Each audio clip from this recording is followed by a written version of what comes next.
Howdy, ladies and gentlemen.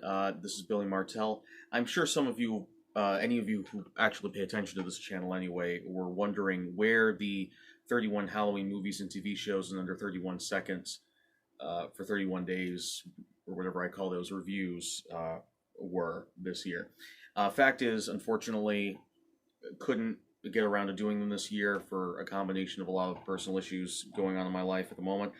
So, in the meantime, I still wanted to make something for Halloween this year, and I wanted to, because I always try and make a video for Halloween. It's my second favorite holiday right behind Christmas. I always try and make a nice, some sort of nice video, so I figured I would go back to a couple years ago when I had read a number of short stories for Halloween as the guy in the guise of the shadow. I'd read a whole bunch of old scary stories for Halloween, but at the time I had not discovered H.P. Lovecraft yet. So I want to read one of my favorite H.P. Lovecraft stories.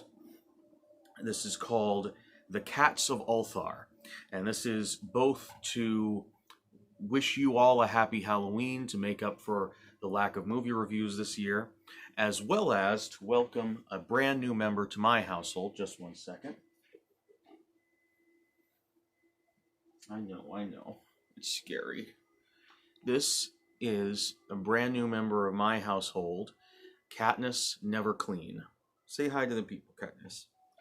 Katniss does not like to be held. She does not like to be on camera, which is too bad because she's just so photogenic. Look at that little face. Look at that little face. It's just too much. I can't take it. She's so cute and she's so sweet. And she's just joined our household recently. Oh, but you do like the scratches, don't you? Yes, you do. You do like the scratches, yes. Oh, yes, what a good kitty. What a good kitty. What an itchy kitty. Sorry about that.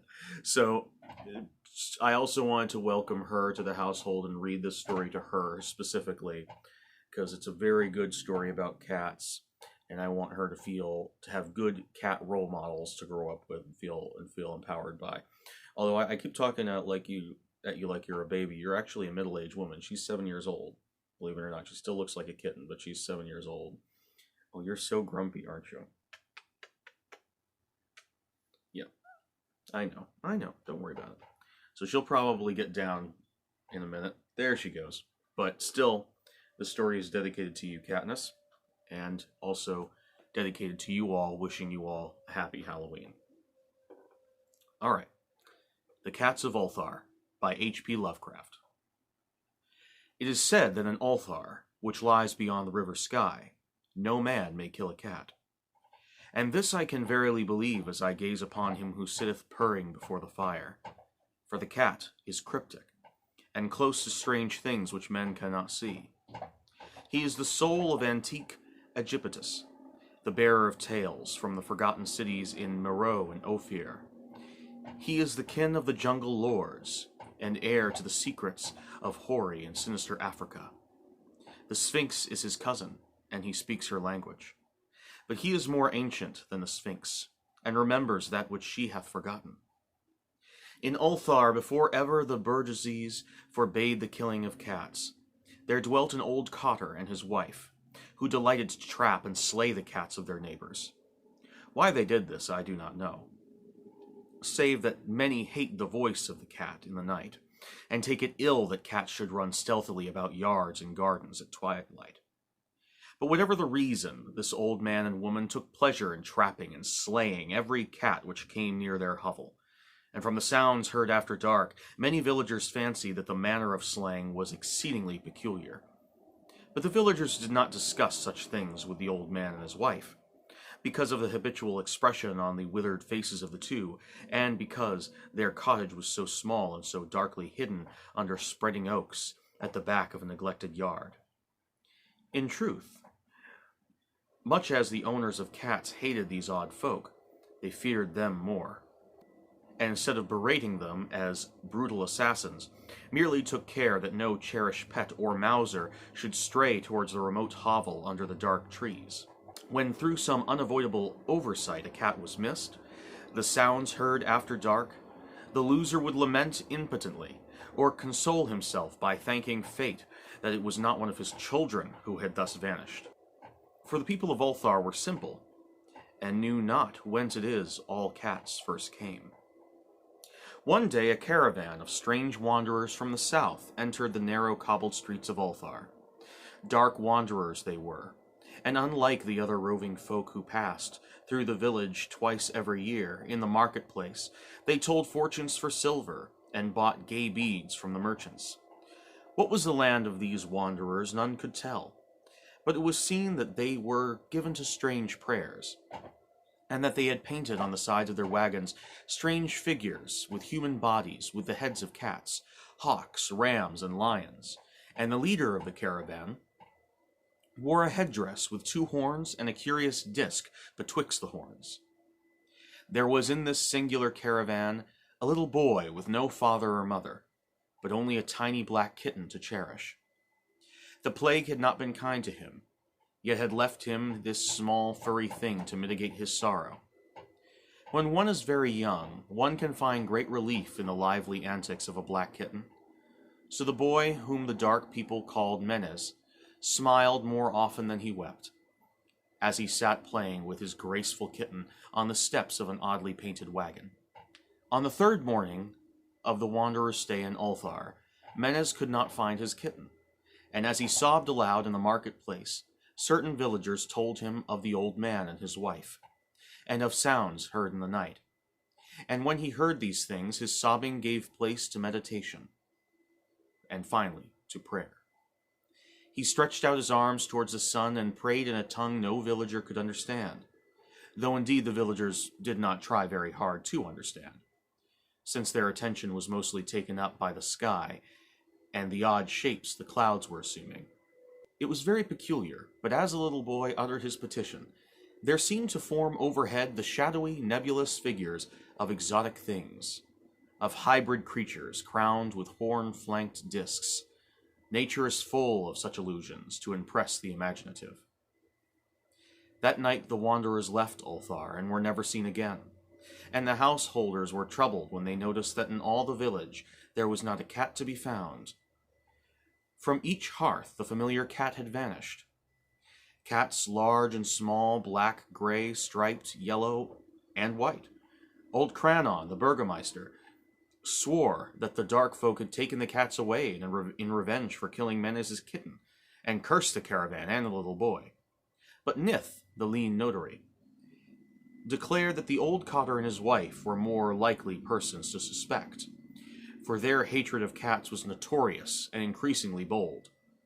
Still, no one durst complain to the sinister couple, even when little Atal, the innkeeper's son, vowed that he had at twilight seen all the cats of Ulthar in that accursed yard under the trees, pacing very slowly and solemnly in a circle around the cottage, 2 abreast, as if in performance of some unheard-of rite of beasts.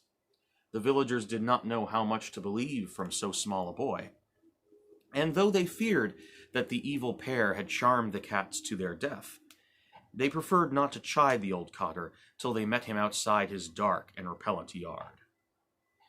So Ulthar went to sleep in vain anger, and when the people awakened at dawn, behold, every cat was back at his accustomed hearth. Large and small, black, gray, striped, yellow, and white, none was missed. Very sleek and fat did the cats appear, and sonorous with purring content. The citizens talked with one another of the affair, and marveled not a little. Old Cranon again insisted that it was the dark folk who had taken them, since cats did not return alive from the cottage of the ancient man and his wife. But all agreed on one thing, that the refusal of all cats to eat their portions of meat or drink their saucers of milk was exceedingly curious. And for 2 whole days, the sleek, lazy cats of Ulthar would touch no food, but only doze by the fire or in the sun. It was fully a week before the villagers noticed that no lights were appearing at dusk in the windows of the cottage under the trees. Then the lean Nith remarked that no one had seen the old man or his wife since the nights the cats were away. In another week, the burgomaster decided to overcome his fears and call at the strangely silent dwelling. as a master of duty, though in so doing he was careful to take with him Shang the blacksmith and Thul the cutter of stone as witnesses. And when they had broken down the frail door, they found only this: two cleanly picked human skeletons on the earthen floor, and a number of singular beetles crawling in the shadowy corners. There was subsequently much talk among the burgesses of Ulthar. Zath, the coroner, disputed at length with Nith, the lean notary, and Cranon and Shang and Thul were overwhelmed with questions. Even little Atol, the innkeeper's son, was closely questioned and given a sweetmeat as a reward.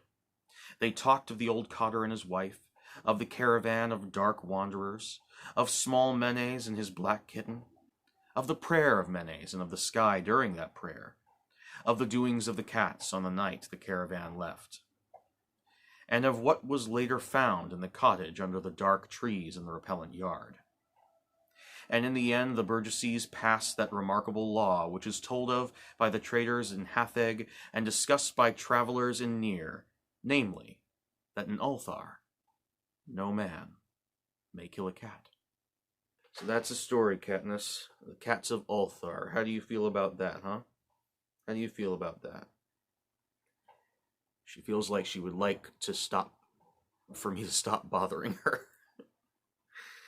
Alright, so I'm going to let you all go. Thank you very much if you stayed through this video and listened to this story. Like I said, it's one of my favorite H.P. Lovecraft stories. If you would like to read it for yourself or any other stories by Lovecraft, most of his stuff is available online. Most of his stories are available in the public domain, or you can get downloads, or there are always a ton of different editions and versions at any local bookstore. I would recommend, however, that you just be careful because, as you may have noticed from some of the language used in that story, H.P. Lovecraft was a man of his time and was kind of aggressively racist in a lot of his stuff. So you have to be careful when reading his stories to either remember that he was from a different time and that stuff is going to come up, or to skip around the stories that really get really egregious with it. But he still got some wonderful stories, and he loved cats, which is why he wrote The Cats of Ulthar. We love cats, don't we, Katniss? We love this particular cat anyway. So thank you very much once again for joining me, and I wish you all a happy Halloween. And remember, never kill a cat. Bye-bye. Bye-bye. I had to turn the camera back on because she's actually decided to sit with me for once. This never happens. So I have to show this off so I can prove it to her later. Yeah, but this is Katniss Neverclean sitting with me, as she never does. She never sits with me. Oh, and you're even purring. Oh, what a sweet baby. Oh. Mm-mm. You must have really liked that story. Oh my goodness. Either that or you're scared of the vacuum cleaner next door.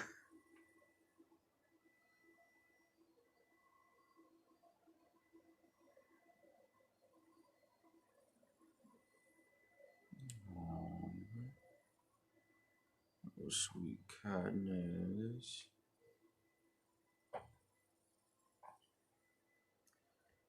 Well, you guys saw it here first.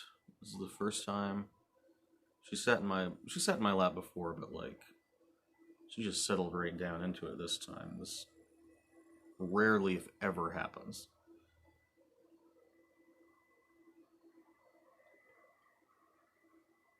This is the best Halloween ever.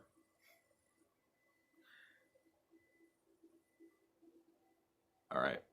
So long, everyone.